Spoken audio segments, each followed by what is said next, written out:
Ven acá, porque hay varios temas de los que has tocado y una de las características, una de las ideas por las que yo hice este podcast fue para las personas que están dentro de Cuba, que conozcan de todos estos temas y desmentir un poco todos los mitos que nos crearon desde niños cuando nos adoctrinaron con todas esas ideas. Y eso que decías es una cosa muy importante y es el tema de tienes que conocer para poder hablar, porque o incluso ni tan siquiera para hablar, para poder vincularte a la sociedad donde tú vives. Y es verdad que nos vivimos la vida entera escuchando de que yo soy de izquierda, yo soy demócrata, yo soy republicano, yo soy de derecha, yo soy comunista o soy anticomunista, y al final no sabemos las raíces de esos conceptos. ¿Puedes decirme un poco, y para que las personas conozcan, porque es la idea, qué es izquierda, qué es derecha, a grandes rasgos, entienden? A ver, vamos a hablar rápidamente un poco, vamos a dar un poco de contexto histórico antes de yo argumentar un poco y hablar un poco de posicionamiento. Yo no tengo miedo, yo puedo hablar. Sí, yo no tengo problema con eso porque o sea, yo sé por qué sé lo que sé. ¿Sí me entiendes? Entonces, ¿qué pasa? En la Revolución Francesa, Luis XIV era el emperador, fue uno de los reyes de la monarquía francesa. ¿Y qué pasa? Él tiene un grande dicho de él, o sea, un ilustre dicho de él que él decía, l'état c'est moi, que para nuestro idioma sería como que el Estado soy yo. Entonces, él así deshacía porque él se creía Dios, era un régimen terriblemente totalitario, el tipo tomaba decisiones, en fin, aquello surgió una gran revuelta entre los trabajadores, la clase media que venía pujando ya con todo este tema de revolución industrial y los sangre azul que se le decían, que eran las personas de posición política importante, influyente en el país, ¿no? Entonces, de un lado surge la revolución de Francia, Maximiliano Robespierre al frente de esta, ¿no?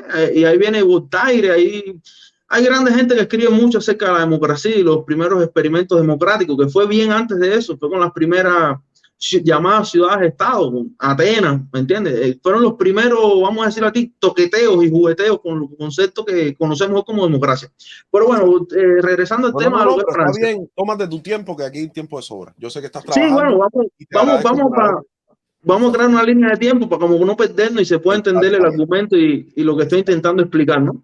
Entonces, con este tema de la Revolución Francesa, estaba el Parlamento, que era vamos a decirlo, era un lugar donde se reunían los aristócratas, la gente de poder para discutir los temas que interesaban en el país. Pero ¿qué pasa? Que al final había un monarca que el tipo así deshacía, tenía poder prácticamente absoluto, ya garantizado por la iglesia, que también se podía considerar un poder político en aquella época, porque tenía influencia sobre las personas y lo que ellas leían y lo que ellas, en fin. Entonces, en ese lugar, de un lado se reunieron los jacobinos y de un lado los girondinos. Los jacobinos eran personas, vamos a decir, de la clase media naciente, personas que estaban, la clase, no voy a decir capitalista todavía, la clase media del momento, ¿sabes? No campesinos, clase media. Y de otro lado los girondinos, que eran representantes de esa clase con más, ¿sabes? Más conservadora, que sería lo que es la derecha. Por eso, como uno se sentara a un lado, a la derecha, y otros a la izquierda, por eso hoy tenemos como referencia ese término de derecha e izquierda, pero originalmente surge de la división de estos dos grupos, jacobinos y girondinos. Que bueno, en ese proceso. Izquierda y derecha, o sea. Sí, claro. En un parlamento, en una sala, en un lado se sentaron un grupo y en otro lado se sentaban otro. Entonces, entre esos grupos discutían las decisiones que se tomaban en el país. Wow.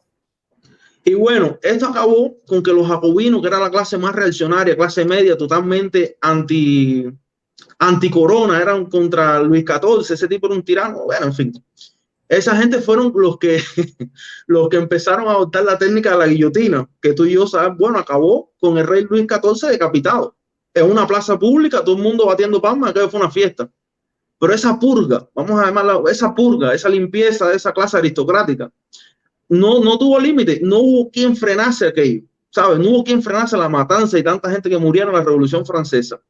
Y ahí voy a hacer un pequeño calzo ahí, porque entre uno de las grandes pensadores de Brasil, en esa época se encontraba uno de los grandes padres de la patria de este lugar, que se llamaba José Bonifacio, que ese señor, más adelante voy a hablar de él, que ese señor vio de cerca todo ese proceso de aquello era terrible, mi hermano, aquello era, asesinaron muchas personas. ¿Se puede equiparar a José Bonifacio con José Martí en Cuba, más o menos? No, porque no, yo después voy a hablar un poco más de él, porque vamos a terminar con lo de derecha e izquierda. Okay. Entonces, los girondinos se dieron cuenta de la matanza de aquello, no tenía límite y no había herramientas políticas ni judiciales de parar aquello, ¿sabes? Hasta porque no era juicio público. Esas señoras decidían quién morir, quién, ¿sabes? Quién no. Si tú opinabas diferente, ya tú eres un paria, tú eres una persona fuera del sistema y ya tú eras condenado a guillotina sin siquiera tener derecho a hablar. Entonces, aquello se paró de tal manera que ellos retornaron a la monarquía, ¿cierto? Que ahí viene la coronación de Napoleón Bonaparte. Ese es el fin del comienzo de lo que es derecha e izquierda, que acabó en un experimento, fue un intento de democracia en Francia que acabó con el retorno de la democracia, que ahí viene Napoleón Bonaparte que toma el trono allá y del imperio francés. Eres todo una mente histórica, hermano. Yo te conocía por ser un muchacho intelectual, pero me ha sorprendido con esta parte de la historia. Entonces, surge la izquierda y surge la derecha a partir de todos estos movimientos, a partir de toda esta... Sí. El lado derecho siempre más conservador, siempre más, vamos a cambiar, pero suave, pero poco a poco, vamos a ir manteniendo. Entonces, el lado izquierdo de ese lugar eran los más reaccionarios, los que no, tenemos que tumbar todo, tiene que haber revolución. Y la revolución implica eliminar eliminar a quien se resiste a ese cambio. ¿Sí me entiendes? Sí, claro. Y tanto fue que lo llevaron a práctica con un asesinato de millones de personas. Y estas tendencias se mantuvieron a lo largo de la historia después de estos movimientos y de estos procesos, incluso intensificándose o dividiéndose más.